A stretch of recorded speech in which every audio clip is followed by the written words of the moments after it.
Hi friends, आज जिस movie की स्टोरी मैं बताने जा रही हूँ उसमें दिखाया है कैसे एक वुल्फ डॉग बनता है स्लेड डॉग, फाइटर डॉग और एक फैमिली डॉग। मूवी इंटरेस्टिंग है, वीडियो को एंड तक देखें। मूवी की स्टार्टिंग में एक डॉग फाइट दिखाई जाती है जहाँ एक वाइट फैंग नाम का डॉग दो डॉग से लड़ने वाला होता है। वाइट फैंग का मालिक लालची किस्म का इंसान नज़र आता है।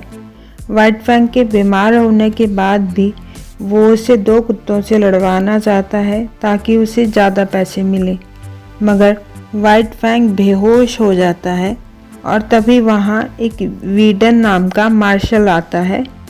सब लोग वहाँ से भाग जाते हैं, पर वो वाइट फैंग के मास्टर स्मिथ को अरेस्ट करना चाहता है।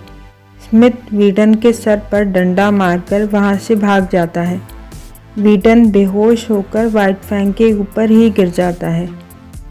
फिर फ्लैशबैक में दिखाया जाता है एक जंगल की गुफा में एक वुल्फ पपी और उसकी माँ रहते हैं। पपी बड़ा ही चुलबुले स्वभाव का होता है। उसकी माँ उसे शिकार करके खाना देती है। एक दिन एक जानवर से लड़ते हुए उसकी मां को काफ़ी चोट लग जाती है, जिससे अब वो शिकार करने में नाकामयाब हो जाती है। तभी देखते हैं एक स्लेड में वीडन और हैंक एक कैदी को ले जा रहे होते हैं। ये है स्लेड और इसे कहते हैं स्लेड डॉग्स। उनके स्लेड के पीछे कुछ भेड़िए पड़ जाते हैं। हाथ में गन होने के बाद भी वीडन उन भेड़ियों पर निशाना नहीं लगाता है। रात को जब वो लोग कहीं आग जलाकर रुके होते हैं, वो भेड़िए वहाँ फिर आते हैं।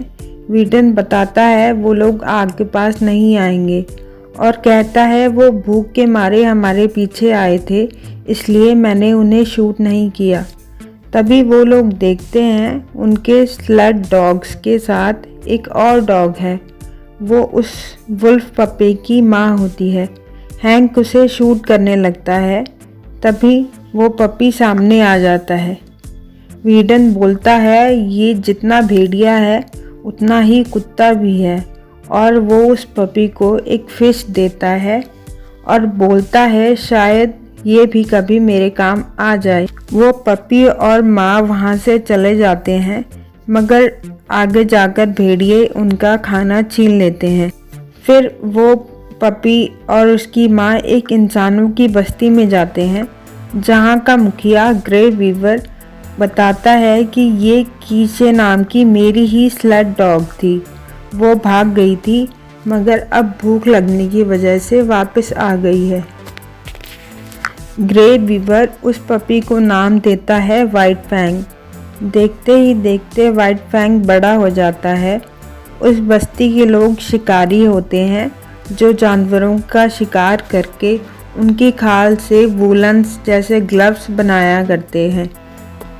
एक दिन बीवर से मिलने की एक इंसान आता है। वो उसे कहता है कि इस जगह को सरकार ने बेचने का फैसला किया है $500 में। वो बीबर से उस जगह को खाली करने को बोलता है, लेकिन बीबर उसे कहता है कि हम खुद इस जगह को खरीद लेंगे। अभी हमारे पास पैसे नहीं हैं, मगर हम ग्लव्स को बेच के पैसे कमा लेंगे। अब और शिकार करने के लिए बीबर नदी पार नॉर्थ में जाता है। वाइट फैंग भी अपनी माँ की तरह एक स्लेड डॉग बनना चाहता है। नॉर्थ में उन्हें एक विलियम नाम का इंसान मिलता है जो बीबर से बोलता है कि ये जगह तो हमारा शिकार करने के लिए है, तुम यहाँ क्यों आए हो। बीबर विलियम के साथ एक सौदा करता है। वो उसे उस जगह शिकार कर लेने के बदले में कीचे जो वाइट फैंग की माँ होती है को दे देता है, ताकि अब ग्लव्स बनाने के लिए वो ज़्यादा से ज़्यादा खाल इकट्ठी कर सके। वाइट फैंग दुखी होता है। वीवर उसे समझाता है।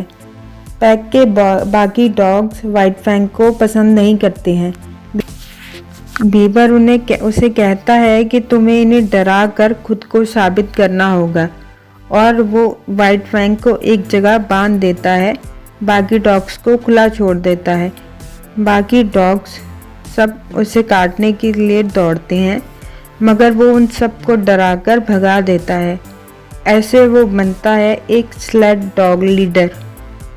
अब बीबर व्हाइट फैंग के साथ यूकॉन में ग्लव्स बेचने के लिए जाता है।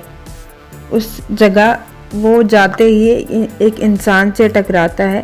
उस इंसान के पास एक कुत्ता होता है।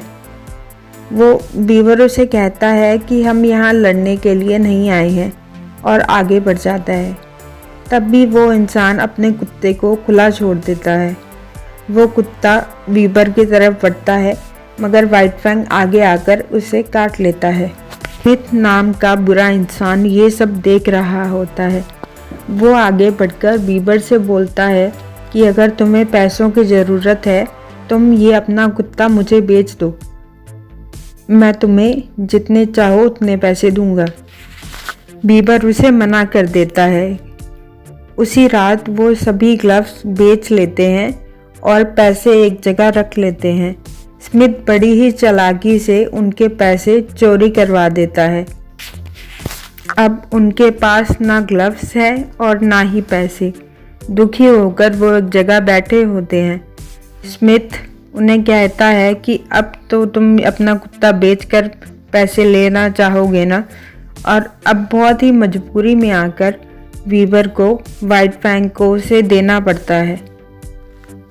व्हाइट फैंग उसकी बात सुने, इसके लिए वो व्हाइट फैंग को अपने डंडे से पिटवाता है, और ऐसे व्हाइट फैंग बनता है एक फाइटर डॉग जो हर मैच जीत जाता है।